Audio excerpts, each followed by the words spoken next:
Kieron O'Hara is another, from an engineering perspective, is another academic who has, I think, very effectively taken apart this notion of neutrality and looked at the good, the bad, and the ugly. Thanks, Julia. Yeah, this has been. I've learned a huge amount this morning. This is great. So I come to this as a humble computer scientist, and I kind of.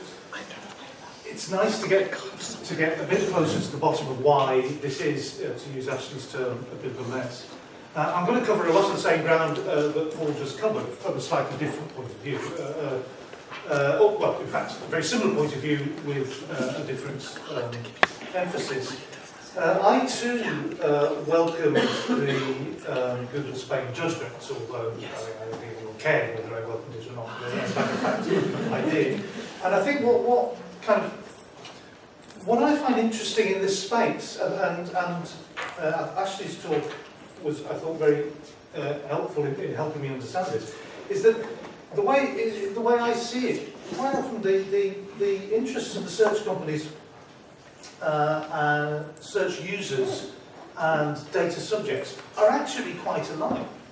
So it's a bit strange that there's a hugely conflicted area, and this issue of liability, I think, does go a long way to help that. To see why everyone's interests are, on one reading, reasonably well aligned. If you think about, suppose, so as an analogy, suppose farm animals could choose which farms they lived in. You'd have a world then in which farms would compete for animals by providing extremely good food, very warm and welcoming pigsties and cow sheds and so on. And you'd have this potentially slightly paradoxical situation where the farms that were most humane in their treatment of animals would be the ones able to slaughter the most meat. And if you think about data subjects here as the meat and the search engines as the farms, this is what's happening. They live on data, they need data to feed their own processes. So what they want to do is, of course, attract people to their walled gardens to create data that they can then use. So it's actually not particularly... So this is why Paul's talk was extremely interesting, because the myth of neutrality, this is a myth, exposed expertly by Paul there, the myth of neutrality isn't really what you want. What you want from a search engine is quality data. And the sins of data protection are all about data quality. It's a bizarre thought that someone might be sitting there, having Googled Costega and not found anything about his bankruptcy. He's sitting there saying, damn, this stuff that's misleading, it's 3 courts and regulators have found it's really misleading, I can't find it. Forget all this accurate stuff. I want the misleading stuff. I want a misleading picture. No one wants a misleading picture of anything. Right? People want an accurate picture. And at another level, Google understands this. So we get, I as an academic, spend a lot of time looking at academic papers about Google's incredibly brilliant PageRank algorithm. It's a marvellous piece of work, very elegant. And that kind of does the rounds in academic, big paper in 1999 by Bryn Page, does the rounds of academia, and we sort of refer to it. And that's the sort of the Dorian Gray of the Google world. Actually, the actual algorithm that's being used is like the picture in the attic. It's getting increasingly gnarled and wizened, because it's doing all sorts of things like weeding out the spammers and the link farmers, the copyright material, child porn, all this stuff.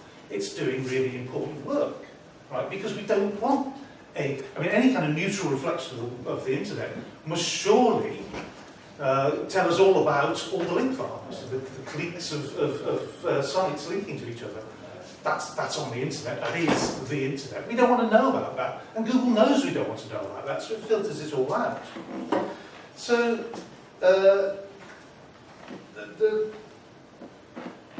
there's 2 things going on, I think, that Google is trying to give us data of sufficient quality that we want to go to the site.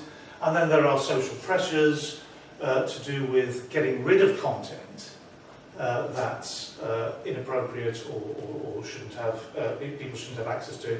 There's a recent initiative, I don't know how far it's got, but Google are trying to filter out links from revenge porn sites. And I think, again, most of us would welcome that as an improvement of their service. So the idea that the neutral reflection algorithm is a representation of the web that adds no spin to that is already clearly wrong, and the data protection sins that are the right to be forgotten ruling makes Google filter out simply improves that process. And I don't quite see why search engines shouldn't be more proactive in developing that view of what's going on. There's lots more things it could do, search engines could do. So, you know, of course there's de-indexing, but you might just be able to, even if you didn't want to de-index stuff for various reasons, freedom of expression or whatever it might happen to be, you might want to reorder results. You might want to fiddle around with the identifiers and maybe remove some in results. You might want to provide more context. You might want to link pages together, so when you have, you know, the page about the conviction, you also have the page about the overturning that on appeal. You might want to allow rights to reply in some sort of way. I'm not sure. That would be some sort of technical way of the data subject adding a bit of content to the search. Sentiment analysis is getting increasingly powerful. You might be able to detect abusive information, or you might be able to potentially find aspects of the four prosetorts of appropriating identity and false light and all that sort of thing. You might easily be able to do that sort of stuff. You might be sensitive to the life cycle of information. I mean, Megalitha Ambrose and Matt Jones has written very, very interestingly and well about the way that information at some points in its life cycle is very current, and at other points it is just old news and no one really wants to hear about it. There was a speaker yesterday from Payoga, Graham Sad, who works in the area of personal data stores and personal information management systems. I think they could be another type of facilitating platform where you could gather in your own personal data store information about the incidents or web pages that you would like to suppress access to. And search engines could proactively go straight to your personal data store, see what you objected to. You might even have a notice board where third-party publishers could put their own reactions, data protection authorities could put their reactions, and you could get an interesting set of jurisprudence about your own particular case, building up that you could curate. So there's all sorts of ways in which we could increasingly align the interests of search engines, data subjects who are worried about their portrayal, and search users who obviously just want high quality data. So Google's claim to represent the web neutrally seems to me to be a claim that it needn't actually make. It can better express this as a claim to present the web in a no doubt slanted, but nevertheless legible, palatable, useful, context-sensitive, and socially acceptable way. This would be perfectly consistent with its past practice of filtering out spam and porn and other types of material that we don't want to, that we don't necessarily want to disseminate. In that case, further complexity to adjust the prominence of pages that commit the data protection sins of being outdated and misleading would just enhance trust in the search engine rather than undermine it, especially if Google presents this as a positive step rather than a bureaucratic imposition by a load of scruffy Europeans, and whatever Google executives actually believe about it. So, and the only caveat here, and I nod to Julia's excellent work in this area, is that we do need transparency in the area. That search results are a vital part of delivery mechanisms of free expression and the need to disseminate information. Tinkering the search results, which are a vital part of our internet experience, should only be done in the context of a very strong foundation of accountability.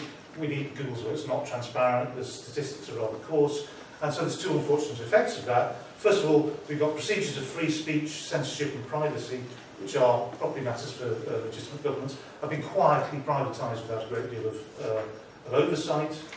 And secondly, the complexities of the current situation to the Google Spain judgment have actually raised the barriers of entry to the search market at a time in which the European Union is very concerned about precisely that issue of competition in search.